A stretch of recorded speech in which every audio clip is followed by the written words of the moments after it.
It's a challenge. It's a difficult situation everywhere. The Airway Heights Correction Center saw a major spike in drug-related incidents last month. We're digging deeper into what's causing this tonight. Tonight, an update on 2 people arrested in Liberty Lake for allegedly causing the death of a 14-year-old California girl. Sunshine is expected over the next couple of days, but it's going to be on the cool side, and I'm tracking the potential for freezing temperatures the next couple of mornings.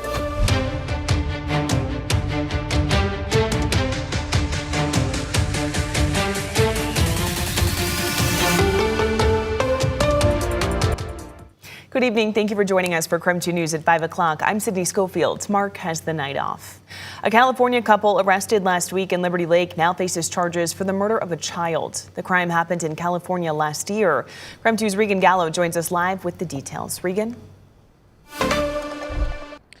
Well, a special task force arrested Sherwood Johnson and Megan Federick in this area of Liberty Lake. I'm off of Mission Avenue, following a California warrant that was issued after the death of a developmentally disabled 14-year-old girl. Last week, the two waived their right to extradition in Spokane County Court.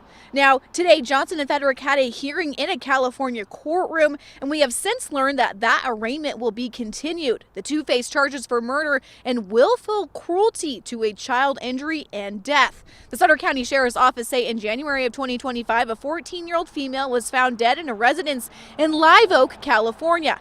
Officials then started an investigation into the death. Sherwood and Federick were determined to be the teen's primary caregivers. Today, we learned from the Sutter County District Attorneys that the teen was Federick's adopted sister. After the young girl's adopted mother passed away, Megan Federick took over care. Everyone deserves respect. Everyone deserves to be treated with compassion. Nobody should be treated the way this child was. This breaks my heart. Now, the Sutter County District Attorney also clarified that Johnson and Federick did not run from the crime. They had moved to the Liberty Lake area from California for work. She added law enforcement had a delay in an arrest due to waiting for specific reports. Though reports show the 14-year-old needed around-the-clock care and used a feeding tube. The sheriff's office say they found her cause of death to be starvation and neglect and ruled her death a homicide. Now, the district attorney's office in Sutter County say they will seek the life sentence for this case, and the Spokane County Sheriff's Office tell me it is unclear how long the two had been living in Liberty Lake. For now, I'm reporting in Liberty Lake. Regan Gallo, KREM 2 News.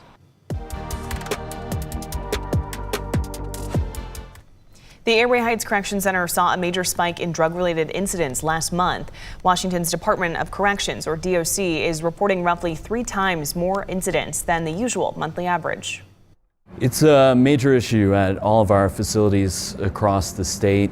We're dealing with new forms of drugs, new ways of introducing them into the facilities. Right now, the Department of Corrections is investigating this recent jump. Be sure to stay tuned as we bring you more to this story tonight at 6 o'clock. All right, let's take a break from the headlines and talk weather now. We are still in a weather impact alert here at KREM 2. Let's head to our outdoor weather center where meteorologist Michelle Boss is standing by. Michelle, what do we need to know? It's been a little bit cool this afternoon. Felt a little bit better when we had a little bit more sunshine out, but we are expecting some chilly temperatures over the next couple of mornings. Nothing outside of what's normal for this time of year, but seeing as we were in the upper 70s earlier this week, I didn't want these cold temperatures to catch people off guard, especially when we're going to be close to or even possibly below freezing in Spokane, Coeur d'Alene, those northern valleys and the Palouse. Friday, this says Sunday morning. I think it's mostly Friday and Saturday morning. Sunday, I think we'll get out of that risk for freezing temperatures. There is also a frost advisory that's been issued for Lewiston for tomorrow morning. Temperatures will stay above freezing, but even frosty conditions in their growing season could be damaging to some vegetation. Otherwise, we've had some shower activity mainly over the higher terrain of eastern Washington and North Idaho. No measurable rain or even sprinkles at the Spokane airport. Not sure there's a whole lot hitting the ground here in central Washington. No rain reported in the Moses Lake area. It's been dry in Spokane all day. Temperature-wise, chillier where they've seen the showers in the 40s, here in the 50s in Spokane and near 60 across central Washington. Short-term forecast keeps us dry, but we are headed down into the 30s overnight, and that potential for freezing temperatures the next couple of mornings, I think will be just above freezing Sunday morning, but highs each afternoon in the low to mid 50s.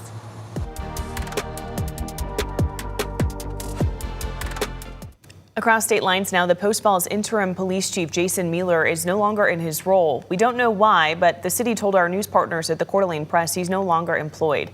Just a few weeks ago, there were anonymous reports that Mueller was on administrative leave, which city officials said they could not confirm or deny at the time. Captain Mark Brantle is now leading the Post Falls Police Department. And the Post Falls Community Forest is seeing regrowth nearly 3 years after an unattended campfire turned into a wildland fire, burning 80 acres of the forest that forced people to evacuate from 30 homes.